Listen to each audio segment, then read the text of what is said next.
আজকে করব ক্ষীরের গজা। তাই আমি কিছু ময়দা নিয়ে নিয়েছি, ওতে দিলাম সাদা তেল, আগেও দিয়েছি অনেক, এটা অল্প একটু দিলাম।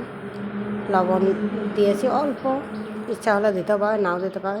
আর দিয়েছি বেকিং সোডা অল্প একটু, আর বেকিং পাউডার অল্প একটু। আর এটা চিনিকে গুঁড়ো করে রেখেছিলাম, সেই গুঁড়ো চিনিকে আমি দিয়ে দিলাম। চিনিটা বেশি দেবেন না, অল্প করে দেবেন। দিয়ে এগুলোকে সবগুলোকে আমি হাতে করে মিশিয়ে নেব। আর দিলাম 10 টাকা প্যাকেটের গুঁড়ো দুধ। আপনারা যেমন ময়দা দেবেন তেমনি কিন্তু দুধটা দেবেন। গুঁড়ো দুধ দিলাম। আর আমি একটু পানিকে কুসুম গরম করে রেখে দিয়েছি, ওটা দিয়েই ভিজাবো, কারণ দুধ দেওয়ার কারণে।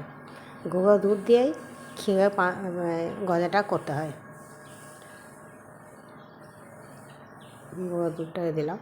এবার সবগুলোকে হাতে করে মিশিয়ে নেবো আগে প্রথমে, তারপর পানি দিয়ে আস্তে আস্তে মাখবো। পানিটা কিন্তু যেন কুসুম গরম পানি হয়, খুব গরমও নয় আবার ঠান্ডা পানিও নয়। পানি দিয়ে আমি ভালো করে মাখিয়ে নেব। এটা কিন্তু হাত দিয়ে মাখতে হবে, কারণ চামচ নেওয়া দরকার নেই। তবুও আমার কাছে চামচ ছিল, তাই আমি এবার নিয়ে নিলাম। এটাকে অল্প অল্প করে পানি দিয়ে ভালো করে মাখাতে হবে। তবে কুসুম গরম পানিটাই নেবেন। এরকম একটা ডো তৈরি হবে, ওটাকে কিছুক্ষণ ঢাকা দিয়ে রেখে দেবেন। এদিকে আমি চিনি সিরাটা তৈরি করে নিচ্ছি। কিছুটা চিনি দিয়ে সিরা তৈরি করার জন্য ফুটতে দিয়েছি। এদিকে অনেকক্ষণ পর আমি এসে এটাকে বেলে নেব। এতে পিঁড়ের মধ্যে আমি সাদা তেল মাখিয়েছি, এটাকে মোটা করে বেলতে হবে ঠিক এভাবে। এবার ছুরি দিয়ে আমি 4-5 টাকা আগে অল্প অল্প কেটে বাদ দিয়ে দেবো। তারপর একে বরফি আকারে আমি কেটে নেব। এটা ফেলে দেবেন না, এটা কাটা অংশগুলো আবার একবার করলে ওটা থেকে অনেকটা বেরোবে। ওটা এক সাইডে রেখে দেয়। দিয়ে কেটে কেটে আমি এগুলোকে বরফি আকারে, আর ছুরিটায় একটু সাদা তেল বলিয়ে নেবেন, নাহলে আমার মতো এভাবে কাটতে অসুবিধা হবে।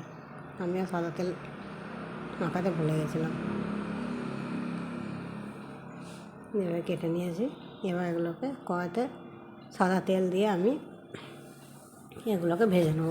তবে তেলটা যেন খুব গরম না হয়, হাত দেওয়া যাবে এরকম গরম অবস্থায় এটা আস্তে আস্তে দেবেন। আর খুব কম আছে এগুলোকে ভাজতে হবে, লাল লাল করে ভেজে নিতে হবে এপিট ওপিট। এবার ফুলে ফুলে ভেসে উঠবে। এটা তেলটা আমার খুব কম দেওয়া আছে, আপনাদের অনেকটা তেল দেবেন ভেসে ভেসে উঠবে এগুলো। তবুও আমার ভেসে উঠছে অনেকটা।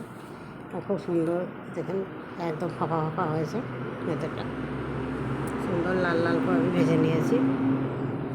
এবার চিনি সেরাটার মধ্যে আমি এগুলোকে দিয়ে দিলাম, দিয়ে এবার ফুটিয়ে নিলাম। না ফোটালেও চলবে, কারণ আমার চিনি সেরাটা ঠান্ডা হয়ে গেছিলো, সেই জন্য। দেখেন কী সুন্দর নরম রস গিলেছে। এবার রেখে দিলে রসটা টেনে নেবে, আর খেতেও খুব সুন্দর হয়েছে।